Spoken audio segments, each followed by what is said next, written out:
sector of the camp for Roma, yeah, B2E, how it is called. The decision was made at the end of 1942 to do something with this group, to send them here to Birkenau. Of course, it had started before with isolation. Actually, they were not really sure what to do with this group. Obviously, because of the way of living tradition, they didn't really suit to this new German society. So there were different ways or different plans towards them. They were thinking about maybe isolating these people, creating like a reserve for them, like indigenous people. But eventually, they decided to send them all the way to extermination camp, to Birkenau precisely. So the time frame would be like February 1943. This is when the group, mostly from Germany, arrived here. What was so different? Because there were few differences between Roma staying here and other prisons. First of all, they didn't have to go through selection. So right after arrival, the whole group stayed here.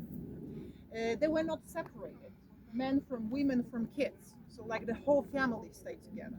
Yeah? They were not taken, like the luggage wasn't taken away from them. So they could stay here with their clothes, for example. Many prisoners from other sectors of the camp, they remember them carrying their musical instruments because they were like gifted with this musical talent. So definitely like this vibe around this sector was very different from the other part of Birkenau, and for the other prisoners also strange. Like they didn't understand why these people are together, why they're kind of happy, why they're playing the music, why they're not wearing the uniforms with the stripes. Yeah, but this is because Nazis, they didn't really know what to do with them. Roma, they were sent here for isolation officially. Yeah, so we can say that their stay here led to death, but it was like a little longer process. They died because of diseases, starvation, hard work. Yeah. This group of people, this group of prisoners here, they had no proper work assignment, so they were used for like some ad hoc jobs, let's say. So because of that, they also received less food. So the starvation here was even worse. Also, the sanitary situation was much worse than in other parts of the camp. So as you can imagine, their stay here, it was even shorter than in case of other people. If you remember our visit in one of the buildings where the bunk beds were inside, so I told you one bed for 4 people more or less. In case of Roma, it was like one bed for the family. So mother, father, and I guess at least 3, 4, 5 kids. Yeah. Why they didn't separate them? They say because this way it was kind of easier to control the group. Yeah, having in mind this strong family connections. This is why they decided to leave them together, because they knew that this way it's going to be easier to like manipulate. Yeah, if they stay together. But on the other hand, I'm not sure if seeing your kids or your husband or wife dying, suffering, is better or worse, to be honest. Yeah. So what happened then?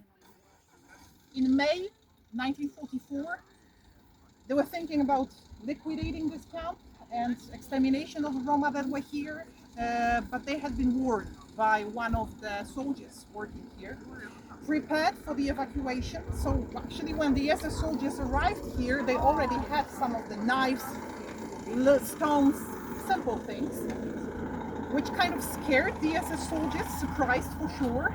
This is why they gave up. But they decided to come back in August 1944.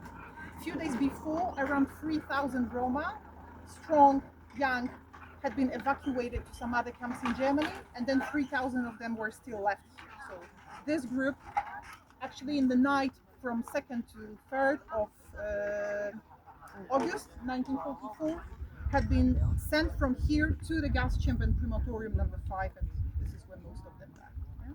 So altogether, we say that over 20,000 Roma prisoners were in this camp.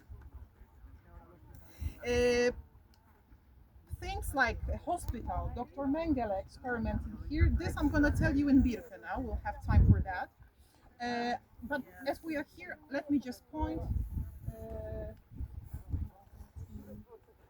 Where is it? Over there. There is this chimney, which is like half brick, half concrete. This is where the hospital of Dr. Mengele was, because he was a doctor here for Roma. so experimenting on twins, for example. And then other important information is that on our way we're gonna go next to ruins of building number 31, and this is where, right after the war, the list with names of all the Roma prisoners was found, because every sector had like a writer, and every person had to be registered here. These writers, they were prisoners as well. So in this case, it was a Polish prisoner, and right before evacuation, right before liberation, he took this book and hid it inside like a bucket covered with blankets under this building number 31. And then after the war in 1949, he came back here to show the place. So this is how, actually, this is the only group of prisoners that were here that we can almost fully document with name and surname every single person. That's not possible in case of Jews, that's not possible in case of Poles. Roma the only ones. So building 31, or ruins of building 31, this is the place. So we're gonna see it on our way out. Unless there is something you want to add or ask